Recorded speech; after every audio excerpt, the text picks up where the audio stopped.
Fala pessoal, sejam bem-vindos a mais um episódio sobre NBA aqui no podcast Cara dos Esportes. No programa de hoje, vamos respirar um pouco. Ao invés de falar sobre as finais da NBA, vamos falar sobre um assunto muito importante que tá chegando. É o draft da NBA, draft que vai ser no dia 26 de junho. Então é bem próximo, é bem colado ao término das finais da NBA. É uma classe muito profunda que a gente vai ter esse ano, e eu tô aqui novamente com um especialista em draft, meu amigo Lucas Marques, que produz conteúdo lá no Twitter sobre draft da NBA. A gente vai fazer, eu pensei em fazer um mock draft e tal, mas eu pensei num formato diferente. A gente vai fazer um tier list, e é tier mesmo, a palavra se fala tier list dos prospectos dessa classe do draft. A gente separou aqui uma lista de 15 jogadores e separei aqui 6 tiers, 6 categorias, e a gente vai colocar esses 15, dividir ao longo dessas categorias. A gente vai fazer alguns aqui no feed aberto, seja no YouTube, seja no Spotify. E se você quiser ter acesso ao programa na íntegra, se torne apoiador. Link tá na descrição lá no caradosesportes.com.br, que você pode escutar ou você pode assistir se tornando membro no YouTube. R$14,90, tanto no YouTube, tanto no caradosesportes.com.br. E é muito importante para manter o podcast Cara dos Esportes no ar. Não é fácil você produzir conteúdo independente sobre... Por maior que seja a NBA, ainda é um nicho aqui no Brasil. Então dá aquela moral se você acompanha o meu trabalho. Guilherme, seja bem-vindo mais uma vez. Guilherme, desculpa. Lucas, você me derruba com o arroba do seu Twitter, porque começa com G. É o GW Maiuse com Y, que é arroba... Vamos mudar esse... Eu não consigo pensar mais nada com o Lucas. Cara... Sempre que eu penso... Eu já enchi o saco dele nos últimos podcasts que ele participou pra mudar essa arroba. Aí eu abri aqui rapidinho, pô, tinha me dado um branco da arroba dele. E aí eu vi o G, aí putz, Guilherme, Lucas Marques, ele produz conteúdo lá no Twitter, conteúdo arroba GW Maiuse, MAYUSI, que é um branding terrível do Lucas. Mas desde a última vez que ele participou, algumas semanas atrás, eu tenho estudado mais sobre a classe e tenho algumas opiniões pra gente debater aqui. Mas, Lucas, seja bem-vindo mais uma vez ao programa. Primeira coisa, alguma opinião sua mudou desde a última mudança? Algum prospecto que você vê de forma diferente? Ou você acha que hoje o topo do draft é basicamente ali consolidado entre Cooper Flagg, Dylan Harper, VJ Edgecombe e Ace Bailey? Ou tem muita gente que já coloca o Trey Johnson acima de uns desses caras? Como que você vê isso? Eu acho que não mudou muito não, né? Eu acho que Cooper Flagg vai pro Dallas, né? Acho que o Dylan Harper começou a ganhar um pouco mais de notoriedade, eu diria assim, né? Já tô vendo muitos falando assim, será que trocar o Fox com o Spurs no futuro próximo não seria bom? E tal. A galera do Spurs tá muito fechada já com o Dylan Harper ali. Acho que o Trey Johnson é um jogador que vai chegar no top 5, acredito. Outro jogador também que eu acho que pode ganhar um pouco mais assim, de notoriedade até a noite do draft é o Kaman Maluashi. Eu acho que ele pode ganhar muita notoriedade. Ele é um pivô ainda que tem algumas coisas que eu posso dizer assim. Ele é verde em alguns sentidos no jogo dele. Ele é verde em algum sentido no jogo dele. Só que eu vejo muita gente já comprando o potencial dele. Que eu concordo também que é alto, né? Se ele virar um pivô daquilo que se espera, eu acho que é um pivô que nível NBA, All-Star, desse nível aí. Ele é um cara que era... Ele passou parte da vida dele como refugiado. Ele começou a jogar basquete com 14 anos, né? Então, ele é extremamente cru como prospecto, né? E se você vê nos jogos de Duke, você percebe, né? Que tem algumas coisas no jogo dele que você fala, isso aqui ele pode melhorar, isso aqui ele pode melhorar. Parte ofensiva, principalmente. Acho que defensivamente ele já é um cara até consolidado. Talvez assim, tem coisa a melhorar também. Tem sim na defesa. Mas eu acho que no ataque ainda tem coisas assim que ele pode... O arremesso dele é um pouco complicado, né?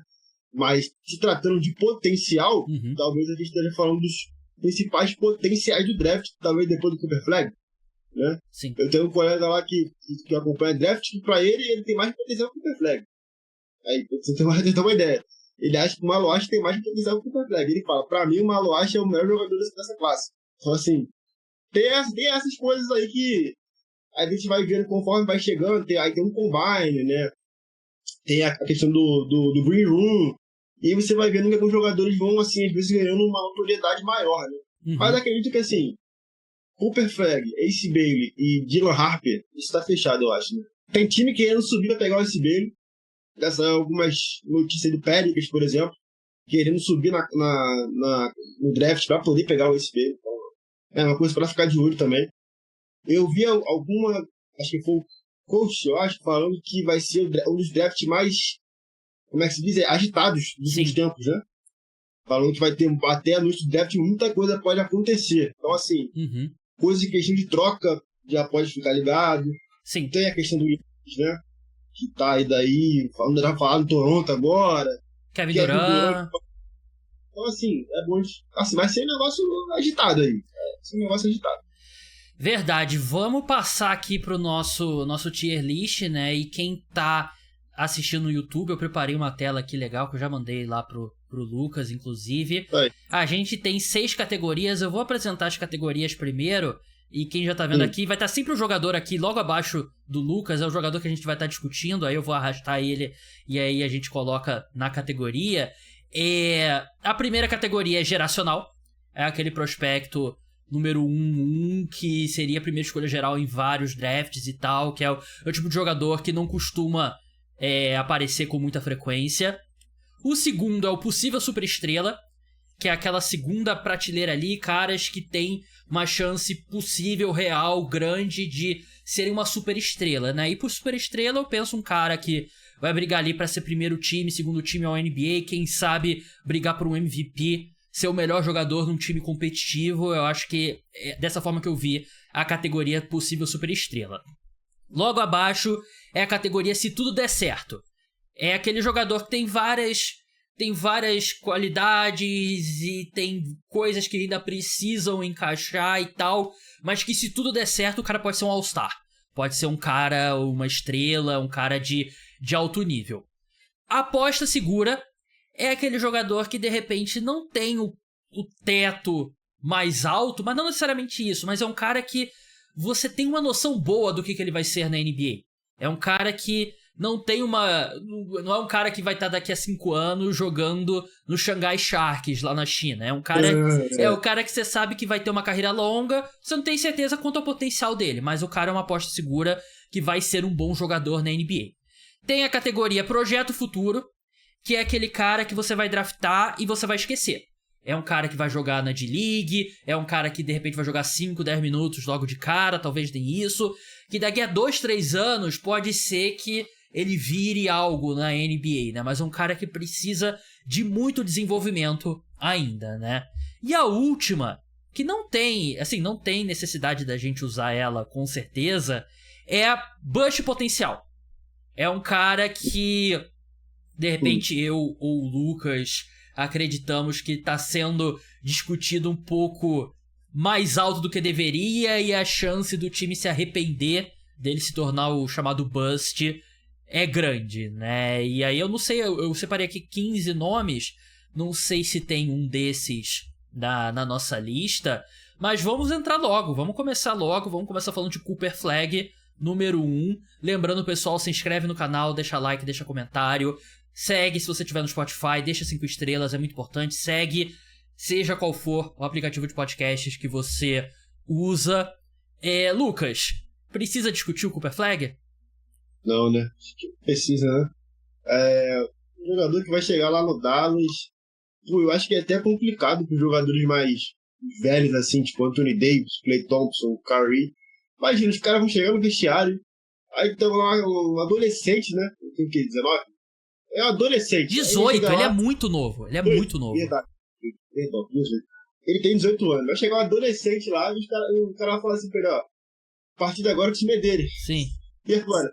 Como é que chega pra fazer isso? Rapidinho, tem uma história muito boa do Shaq, que quando ele foi draftado pelo Orlando Magic, os jogadores do Magic quiseram fazer aquele negócio de trote com calor. Não, carrega aqui a minha mala e tal. O Shaq virou pro cara e falou assim, eu sou a franquia. E não fez nada. Eu acho que o Cooper Flag não tem esse temperamento, mas é basicamente isso, né? Acho que lembra um pouquinho, eu tava vendo um vídeo hoje do LeBron, vamos comparar, né? Assim, LeBron pode ser que ele vire LeBron, pode ser que não, pode ser também que não. Mas o LeBron em 2003, eu tava vendo um vídeo de que antes dele chegar no Cleveland, tipo assim, os companheiros de equipe dele que, assim, vamos ser sincero, eram ruins, né? Que seriam os companheiros de equipe dele eram ruins. E os caras, tipo, não, vamos ver qual é desse moleque aí, ele vai chegar ainda, vamos ver qual é dele. Assim, Eu vi esse vídeo. Tipo assim, vamos ver qual é desse moleque aí, vamos ver. Aí, meu irmão, virou LeBron James, e a maioria dos caras que você vê no vídeo, tu não faz nem ideia de quem é hoje. Você não tem nem ideia, assim, cara. Tipo assim, Varejão jogou com o LeBron, mas tipo assim, pô, Varejão. Teve aquele, o Igaus, que esse jogo com o LeBron também, pô, tu conhece agora. Os caras de 2003, você não lembra de nenhum. Sim. E os caras, não, pô, LeBron. Mas eu acho que assim, o Cooper Flag, ele é, por melhor que ele seja como prospecto, e eu acho que ele é um prospecto que, sim, ele não tem ponto fraco. O Cooper Flag, não tem. Ele tem pontos menos fortes, talvez. Eu acho que o arremesso dele não é tão natural, né? Eu acho que não necessariamente ele vai ser um grande arremessador e tal. Mas assim, ele, pra mim, ele vai pisar na NBA a primeira vez. Ele já vai ser um dos melhores defensores da liga. Pelo que ele faz protegendo o aro e a versatilidade. E, cara, ele tem 18 anos. Ele saiu do high school um ano mais cedo, né? Ele fez aquele negócio de reclassificar e entrou mais cedo na Universidade de Duke. Ele vai entrar na liga com 18 anos. Ele... É muito bizarro você pensar que ele tem 18 anos, o quão avançado ele tá fisicamente, né? A força dele, a altura dele, a agilidade, a velocidade, a impulsão. Ele é absurdo. Eu acho que ele é um prospecto que... Eu acho que se não tivesse a categoria geracional, ele seria aqui a aposta segura. Porque eu acho que ele é um piso altíssimo, né? Porque você pensa, por exemplo, o Zion, que foi uma primeira escolha geral, da Universidade de Duke também. Mesmo o Zion, a gente na época vendo um potencial muito grande nele, a gente sabia que tinha alguns pontos que poderia dar errado com o Zion. A saúde, né? Ele era um perfil muito diferente e tal. O Cooper Flag, cara, ele vai ser um grande jogador. Não tem como ele não ser um grande jogador. E Dallas se deu muito bem ao selecioná-lo. Vamos pro segundo jogador agora, Guilherme, que é o Dylan Harper. Armador, que jogou na Universidade de Rutgers. Qual categoria que você coloca, Dylan Harper? Dylan Harper, porque eu vi uma comparação, eu vi assim, né, aquelas brincadeiras não, que os analistas fazem, tipo, potencial máximo, né, high-end e low-end, né, onde o cara pode acabar se ele chegar no teto, e onde ele pode acabar se ele não alcançar. Aí a comparação foi, tipo, ele é o máximo dele seria o Jalen Brunson mais alto, e o pior seria o DeAndre Russell. Pô. Que aí cai muito nisso, né? Eu fico assim, que eu acho que eu fico entre se tudo der certo ou em potencial de estrela, que é difícil. Posso desempatar? Pode. Eu vou de possível superestrela. Eu acho que eu vou possível superestrela por causa que ele vai pro Santo Antônio. Sim. E aí, o Santo Antônio tem a questão de... Tava até falando hoje, né? Que draft tem 3 coisas. O scout da equipe, desenvolvimento e comissão técnica. O Spurs é um time que tem essa cultura de desenvolver jogadores, né? Desenvolver, pegar o jogador, desenvolver, né? Quase sempre tem boas assistências. Então acho que ele indo para um time com essa, como é que se diz, essa cultura, né? Que os caras de lá têm que jogar da forma correta, mesmo sendo jogadores jovens, né? Eu acho que eu também iria nesse possível superestrela, porque tá indo para um time legal, entendeu? Para um ambiente que não vai ser prejudicial o jogo dele. Sim. Cara, o Dylan Harper, eu comecei a estudar de verdade os prospectos nos últimos 10 dias por aí, né? E você falou no começo que eu achei bem interessante sobre você achar que as pessoas agora meio que estão descobrindo o Dylan Harper.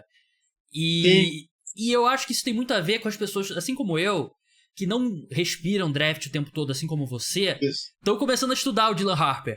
E, cara, ele é impressionante, né? Eu até coloquei no vídeo que eu vou postar. Quer dizer, você vai estar assistindo, escutando esse podcast, já vai estar no ar. Eu botei meu top 5 prospectos, né? E o Dylan Harper, eu botei que ele tem uma bag infinita.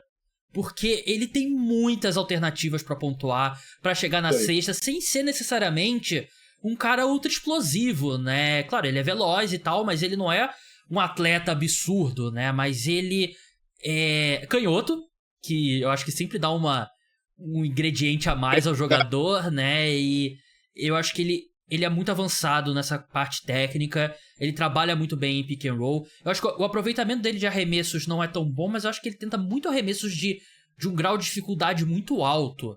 E eu acho que ele... por isso que o aproveitamento dele não é tão alto quanto outros jogadores. E... você falou sobre a questão do De'Aaron Fox, né? Eu acho que pode ser um cara que você drafta, você dá uns 2 anos ali pra ele maturar, né? E eventualmente você troca o Fox, que aí você dá as chaves do ataque na mão do Dylan Harper. Mas assim, eu inicialmente, o Spurs ganha a segunda escolha, eu pensei, pô, quem que os Spurs vão conseguir com essa segunda escolha? Pô, vai ser legal. Mas agora eu olho pro potencial que é você ter Dylan Harper e o Wembanyama jogando juntos por 10, 15 anos. É muita coisa. Muita coisa. Tanto é que, tipo assim, lá no começo, né, já lá quando saiu as primeiras notícias, perdão, quando saiu a loteria, aí saiu assim, caraca, será que o Spurs vai trocar ele pelo Giannis? Ou foi o Giannis, não foi? Foi o Giannis. Isso. Ou pelo Kevin Durant. Mas era mais sobre o Giannis. Aí, logo depois de seguinte, falou assim, o Spurs não está interessado em trocar a segunda escolha. Eles querem draftar o Dylan Harper.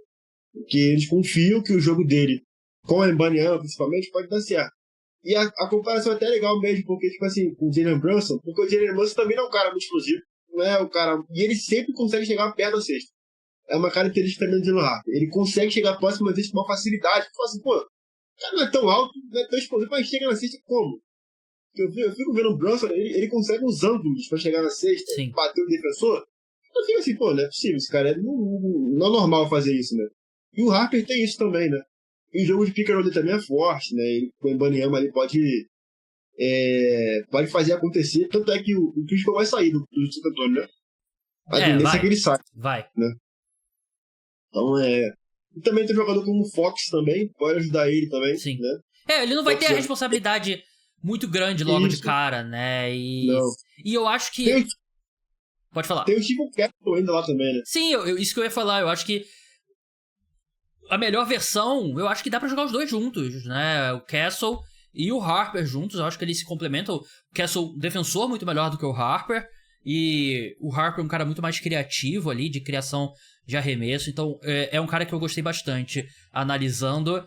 Vamos pro terceiro cara na nossa lista agora. Agora começa. E Lucas, eu tenho que admitir que é um cara que eu não tinha estudado muito. E agora eu estudei e acho que ele é o meu prospecto favorito nesse draft. Não que eu necessariamente acho que ele vai ser o melhor jogador. Mas, cara, eu gosto muito do VJ Edgecombe. Muito. Eu também gosto. Tudo que eu vi do VJ Edgecombe, eu gostei, assim, absurdamente. Ele vai ser um baita defensor logo de cara. Ele é absurdamente atlético. Tem algumas questões ofensivas a serem polidas, claro. Tem. Eu acho que o arremesso dele ali, o spot-up shoot, né, que é aquele arremesso parado de 3 dele, é bom o suficiente. O ball handling dele não é bom o suficiente ainda. Não. Mas, cara, eu vendo ele na defesa... até tava conversando com um amigo meu. O último cara que eu vi fazer tantas jogadas assim no perímetro defensivamente, saindo do college, e vai parecer que é uma combinação, que é uma comparação que não é positiva, mas e os de verdade vão saber que ele fazia algumas coisas que eu via no Matisse Thybulle saindo do college. O negócio de bloquear arremesso no perímetro, de tomar a bola do cara. Só que o problema do Thybulle é que ele não tem jogo ofensivo. E o Edgecombe é muito mais avançado ofensivamente do que muito mais avançado fisicamente do que o Thybulle. Sim. Mas eu gosto muito do Edgecombe. E pra mim, eu vou querer ouvir seu voto também. Eu colocaria ele em aposta segura. Porque eu não vejo o mundo... O que vai depender é o teto dele, é como ele vai se desenvolver ofensivamente. Mas eu não vejo o mundo que o Edgecombe não seja, pelo menos, um bom jogador na NBA.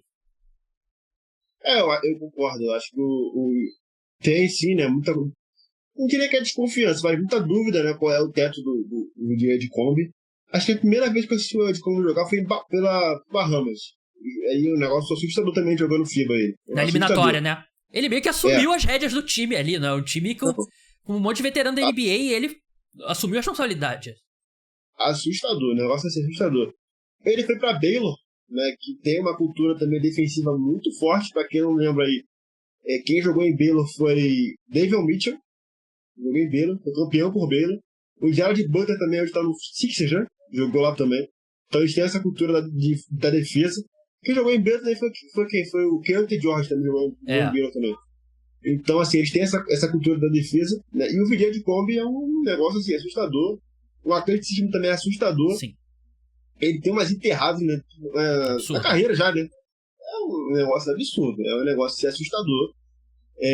Eu acho também que ele é uma aposta muito segura. Eu acho que, assim, numa era que a NBA valoriza tanta defesa, né? Você tá vendo aí o Oklahoma na final, né? Um time sendo basicamente baseado na defesa. Assim, muito na defesa. A defesa do Oklahoma. Então, acho que, tipo assim, é muito difícil ele não dar certo. Muito difícil. Algumas jogadas dele que eu assisto, assim, às vezes ele lembra um pouquinho o Tony Allen, que jogava no Memphis. Sim. Um pouco, assim, não tanto, porque ele é muito mais atlético, né? Sim. Mas os instintos dele de eu tô ele tá no ângulo difícil, não tá roubado de bola e conseguir roubar de bola. O Tony Allen era craque pra fazer isso, né? De repente, tomar uma bola e fala, eu nem consigo pegar essa bola. E o Vijay Combe tem isso, né? Uns ângulos difíceis, esse cara não vai roubar a bola. Ele vai lá, mete a mão na bola e toma. E você falou, o Tybull também era assim. Sim. E aí agora tá um pouquinho fora da rotação, né? Lá no corte e tudo mais. Mas ele tem essa coisa também de, cara, ele tá num ângulo difícil, por causa da envergadura também, né? E o cara mete a mão na bola e toma. E fala assim, caraca, é difícil, né? Um ângulo muito difícil. Então acho que o Vijay também, só pela defesa dele, como você falou, pela defesa, eu acho que já ele vai ser, assim, tranquilamente uma aposta segura. Sim. Que botar ele, tipo, como é que se diz, em superestrela, é um pouco mais já difícil, né? E botar ele abaixo também, aí também não é bem isso que ele é. Então acho que ele também, eu vou pelo lado da aposta segura também. Sim, eu acho que é muito difícil imaginar um mundo que ele não vira um bom jogador na NBA. E aí o arremesso, a criação dele que vai depender, que vai definir o quanto que ele vai crescer, né? Quem sabe ele pode ser o Kawhi shooting guard. Eu não acho que é impossível pensar, né? Porque o Kawhi era um cara que entra na NBA como um grande defensor e muito fraco ofensivamente. Ele se desenvolve muito. Eu acho que não é... Exatamente. Eu acho que o Ed Combe pode ser que chegue lá. Pessoal, me despeço do pessoal do Feed Aberto. Se torne membro no canal para assistir esse podcast na íntegra. Se torne apoiador pelo site, que você pode escutar pelo seu celular na íntegra também. R$14,90 por mês e ajuda muito a manter o podcast Cara dos Esportes. Um grande abraço a todos.